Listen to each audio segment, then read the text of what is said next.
Alright, you guys, so since leaving that demonic job, y'all, immediately after I quit or did whatever I did to basically quit or resign, which was very extreme, and I ain't trying to do stuff like that no more, but hey, it is what it is. Immediately after learning that I would never have to go back there, I felt a whole lot of relief. Quit those jobs, leave those jobs, put your 2 weeks in if your soul is at stake. You guys, it's not more important than your walk. You shouldn't have to be falling in your walk because you're just trying to go somewhere and work hard for a paycheck. Always choose God, because God chooses you. But I've been making clothes, which I'll show you the clips here.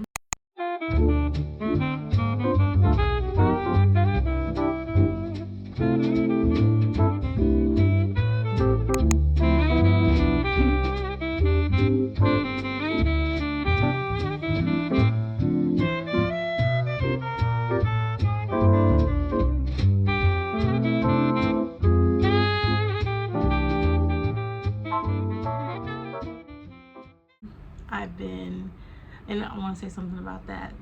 I've noticed too, being there was getting me not only cutting my connection with God, but also cutting my connection with myself, my ability to be creative, happy, or no, joyful, make things, be me basically. I would sit there and just kind of stew and think about the fact that I had to go back there and think about the fact of everything that happened to me on my shifts, keeping me away from a mindset that was so calm and welcoming of my creative energy.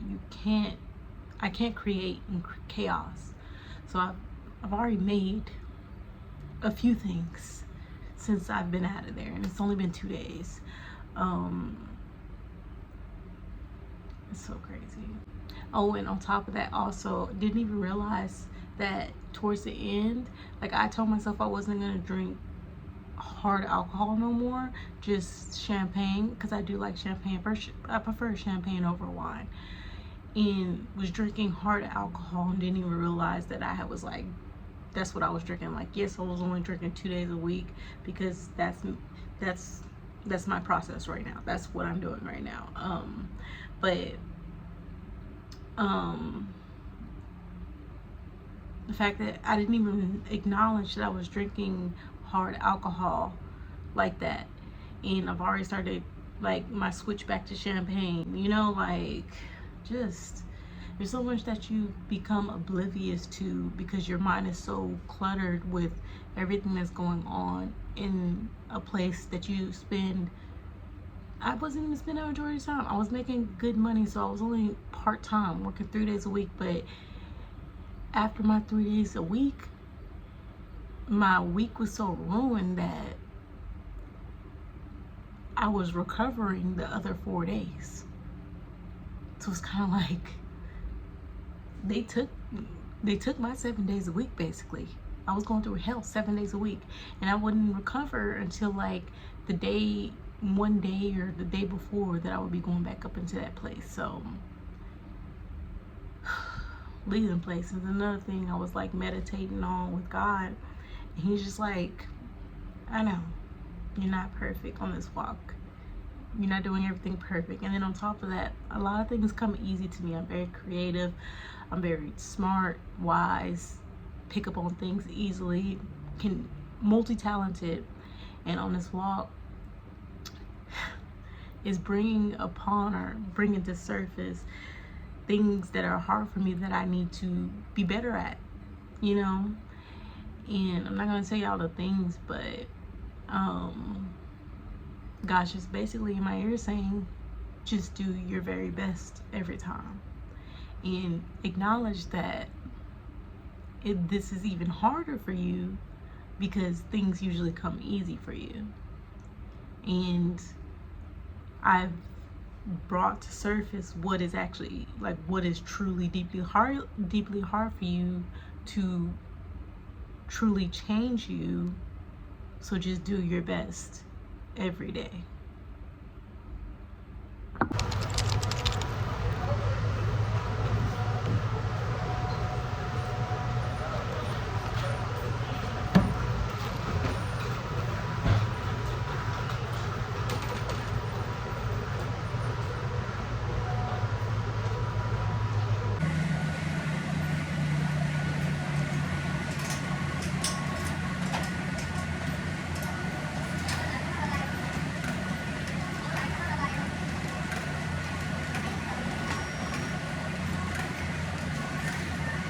I'm headed to Kroger to grab a couple of things. Hopefully I can record it here. I don't want really like people scaring me. You know, I'm not about their business, so they kind of be annoying me. Alright, we're gonna start with some rotisserie chicken. I'm only gonna get a small amount. I like how burnt this one's looking, so I'm gonna get this one. I'm gonna get 2 bananas, more on the green side, 2 grapefruits,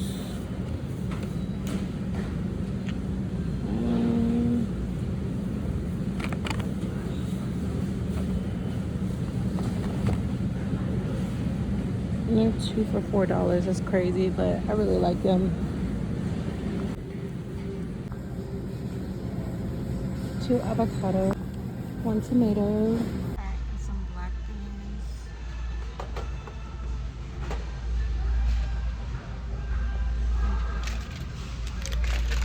I'm gonna start getting these little sets of like salads.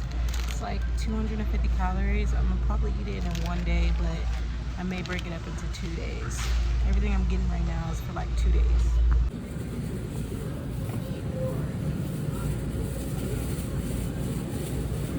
I'll be going for the squishy ones. You guys, they have so many cute little dandelions back here. Let it blow one. What did we used to do? We used to wish on these. Nah, wishing is like demonic, so I'm gonna just blow blow it out.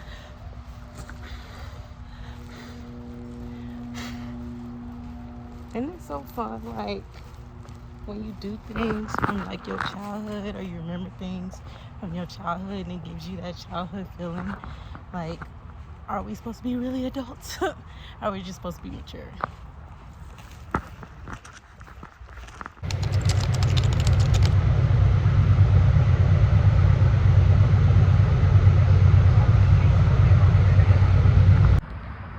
Alright guys, so I just got off the train. It takes me about an hour and some change to get to work from downtown, because I live downtown technically, or the office space that I'm renting is downtown.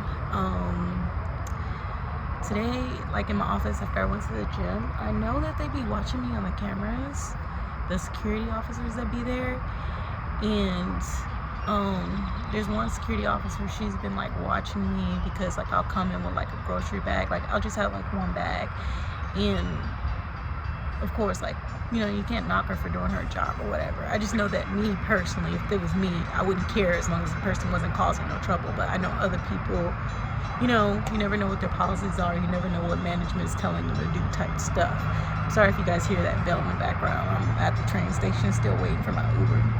But when I came back from the gym today, my lunch bag that's in the refrigerator at the office building was opened, and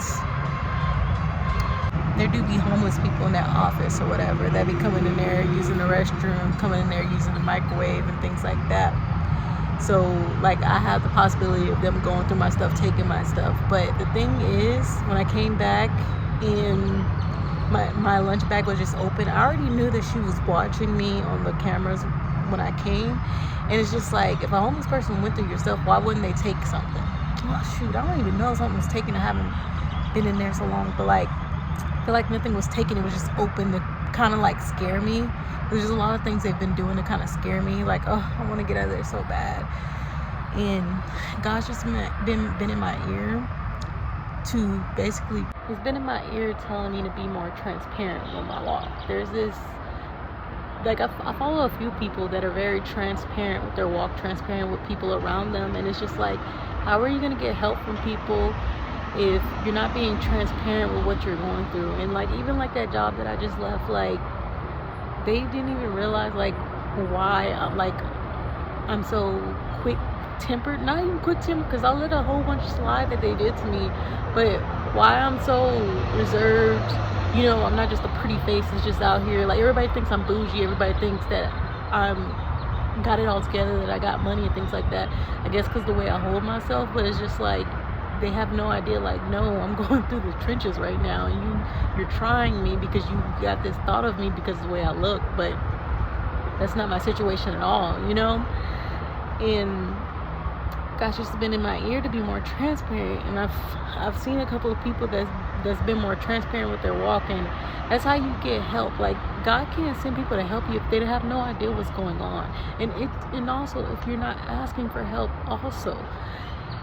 There's this beautiful young boy, he has a beautiful soul that I follow, and he's like living in his car, you know, he prefers to like working for people as a matrix. He's like building his following and everything, and he's being so transparent with his walk. And I like see opening up about too much to people, or to just anybody, as it can be toxic from a walk and people can come up against you. But also there's like certain things and certain people that you do need to open up to so you can get that help. So it's like, kind of, I need to be more trusting, and I need to be more open, and I need to ask for help. I cannot do this by myself.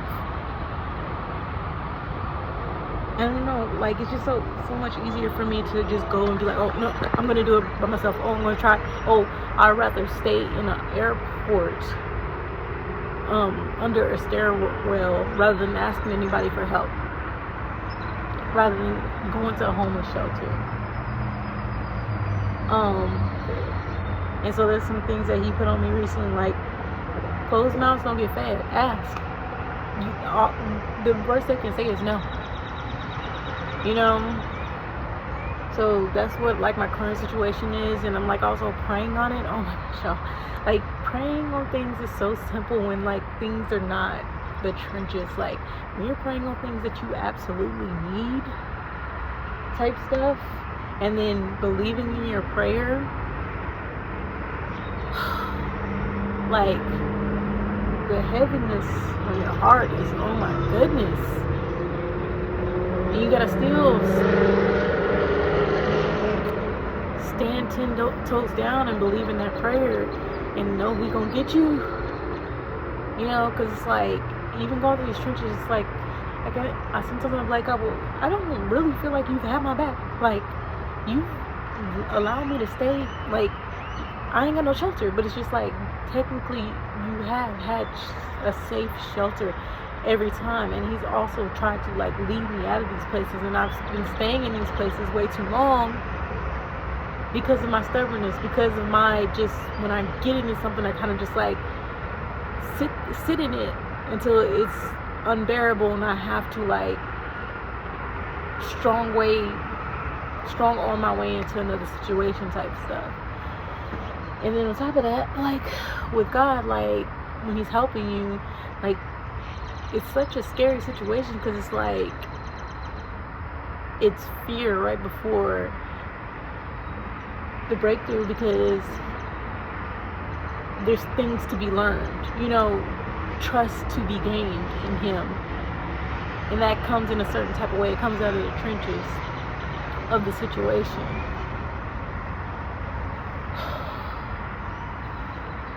But yeah, oh, the moon looks cute tonight. People are, of course, making noises in the background. Y'all, I cannot with these, like, every time I try to record in the stores and stuff, people try to force their way in my videos. People make weird sounds, and it's just really annoying recording in public. But I really want to be more transparent with y'all in my situations. Like, the videos, like, yes, I was, you know, those videos that I made in the past were like very much necessary, but it's not, this walk is not pretty, and we are not perfect at all. We just are not living in sin, basically, but we are not perfect by all means. So I want to be more transparent with y'all and show you a more real version of my situation, and be more real with people as well, like more open to people, and like less cutthroat, like still cutthroat to a certain extent with certain people, because it just has to be that way with people. You can't just let anybody keep coming in, because a lot of people are not going to respect your boundaries. But like put people on levels, and not be so cutthroat to where once I cut them off, you're 100% non-existent, and because that's not of God. Like, even though those people might be not having God in their life, so they're like, you know, they can be used as vessels by the devil, they have to have, like, if God has them around me, there has to be a certain level of line to where I can, like, reach them with something, so I can help them still in a way, you know, in a way. Sometimes, if God allows it, whatever. Some people have to be completely cut off and, you know, forgotten, and, you know, that's the way that they're going to get that information. But some people deserve more than 1, 2, 3, 4, 20, 30, 40, 50 chances. I mean, what does the Bible say? Forgive people 7 times, 7 times, but also forgiveness doesn't mean automatically allowing people back in, allowing people past your boundaries, allowing people to have access to you.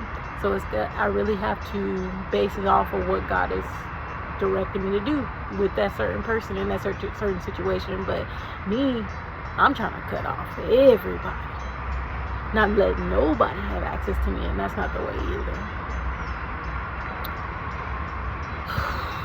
I was gonna come out here and just cry, but honestly too, like, talking about it is just helpful, because I don't really have nobody to talk about it with, and I don't think that's too healthy either, honestly. Like, yes, there's God to talk to, but I need some type of elder or something